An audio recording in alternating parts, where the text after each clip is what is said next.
Bagi agama Yahudi yang disalib adalah Nabi Isa karena telah menyebarkan kesesatan. Bagi agama Kristen yang disalib adalah Nabi Isa dalam rangka menebus dosa semua manusia. Dan bagi kita, yang disalib bukanlah Isa ibnu Maryam, melainkan orang yang diserupakan wajahnya oleh Allah Subhanahu wa Ta'ala. Assalamualaikum warahmatullahi wabarakatuh, sobat beriman yang dimuliakan Allah. Sebelum kita mulai, alangkah baiknya jika para pemirsa sekalian bantu channel ini terus berkembang dengan cara like, komen, dan subscribe. Semoga kita selalu dalam keadaan sehat walafiat. Amin ya robbal alamin. Ini adalah kisah tentang seorang nabi yang dianggap anak Tuhan oleh agama lain. Sementara itu, Isa adalah putra seorang wanita salehah bernama Maryam. Di sini kita akan membahas tentang peristiwa penyaliban Nabi Isa atas perintah dari seorang raja zalim bernama Herodes. Mohon maaf, untuk penonton selain yang beragama Islam, dipersilakan untuk skip video ini.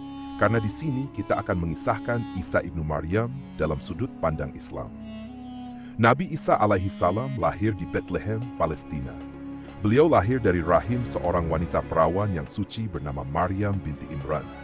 Tentunya ini bukan hal yang mustahil untuk Allah Subhanahu wa Ta'ala. Seorang anak bisa dilahirkan tanpa adanya persetubuhan. Bayangkan saja, teman-teman, bahkan Nabi Adam dan Hawa pun tidak memiliki orang tua. Keduanya tidak dilahirkan dari rahim seperti manusia pada umumnya. Semuanya mudah untuk Allah Subhanahu wa Ta'ala atas kehendaknya. Di dalam masa kenabiannya, Nabi Isa ditentang keras oleh kaum Yahudi ketika itu karena Yahudi menganggap ajaran Nabi Isa ini menyimpang. Bahkan dewan-dewan tertinggi ketika itu pun menentangnya.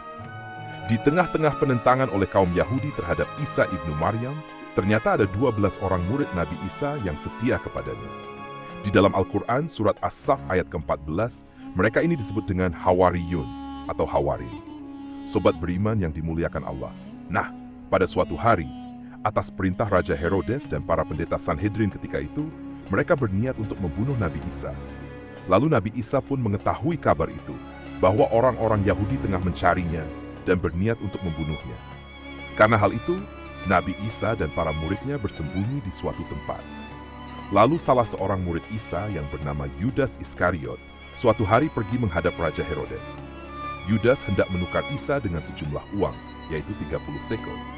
Dikisahkan bahwa Yudas ini menawarkan kepada sang raja bahwa kalau dia mau tahu di mana Isa bersembunyi, Yudas akan memberitahukan, asalkan sang raja mau memberinya sejumlah uang. Akhirnya Raja Herodes pun menyetujuinya.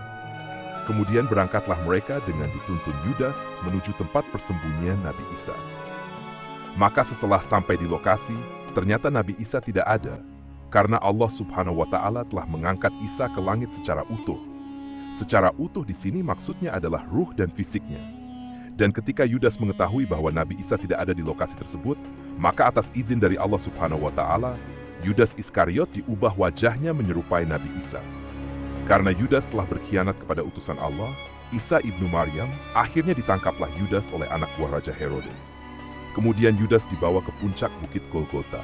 Lalu mereka melucuti pakaiannya, mencambuknya dengan brutal dan menyalibnya. Yudas Iskariot disiksa hingga pada akhirnya ia meninggal dunia di tiang salib. Awalnya Yudas hendak berbuat makar, tetapi Allah Subhanahu wa Ta'ala adalah sebaik-baiknya pembuat makar. Ini namanya senjata makan tuan.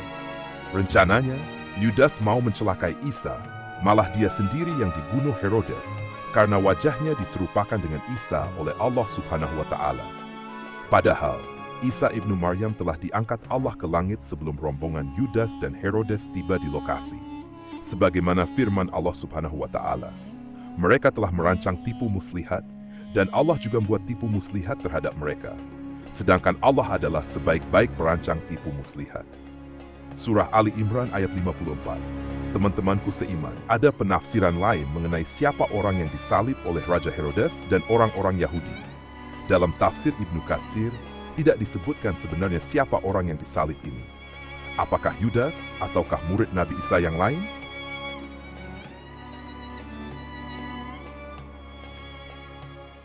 Hanya saja ditegaskan di sana bahwasanya yang disalib adalah orang lain. Sementara itu Allah Subhanahu wa Ta'ala mengangkat jasad dan rohnya Isa ibnu Maryam ke langit. Dan di dalam Al-Quran pun ternukil bahwa Allah Subhanahu wa Ta'ala tidak akan membiarkan Yahudi membunuh Nabi Isa. Sobat beriman yang dimuliakan Allah, sebenarnya teman-teman, orang-orang Yahudi pun ragu-ragu ketika itu. Apakah benar yang mereka salib itu adalah Isa ibnu Maryam? Karena ketika mereka menghitung jumlah Isa dan muridnya, harusnya ada 13 orang. Tapi ketika mereka menghitung jumlahnya hanya 12 orang saja. Dan keraguan-raguan mereka ini tercantum di dalam Al-Quran. Allah berfirman, sesungguhnya orang-orang yang berselisih paham tentang pembunuhan Isa benar-benar dalam keraguan-raguan tentang yang dibunuh itu. Mereka tidak mempunyai keyakinan tentang siapa yang dibunuh itu, kecuali mengikuti prasangka belaka. Mereka tidak pula yakin bahwa yang mereka bunuh itu adalah Nabi Isa. Tetapi yang sebenarnya, Allah telah mengangkat Isa kepadanya. Dan adalah Allah Maha Perkasa lagi Maha Bijaksana. Tidak ada seorang pun dari ahli kitab kecuali akan beriman kepada Isa sebelum kematiannya. Dan di akhir kiamat nanti, Isa itu akan menjadi saksi terhadap mereka. Al-Quran Nisa ayat 57-159. Hingga kini, Nabi Allah Isa masih hidup dan tengah berada di atas langit sana. Kita sebagai umat muslim wajib mempercayai bahwasanya Isa ibnu Maryam tidak pernah mati di tiang salib. Ketika dunia tengah berada dalam fase-fase kiamat, Allah Subhanahu wa Ta'ala akan menurunkan Nabi Isa di menara putih sebelah timur kota Damaskus dengan memakai 2 potong baju yang dicelup za'faron dan wars, dengan meletakkan kedua tangannya di atas sayap-sayap 2 malaikat. Jika dia menundukkan kepalanya, akan menetes. Jika dia mengangkatnya, turunlah air seperti mutiara.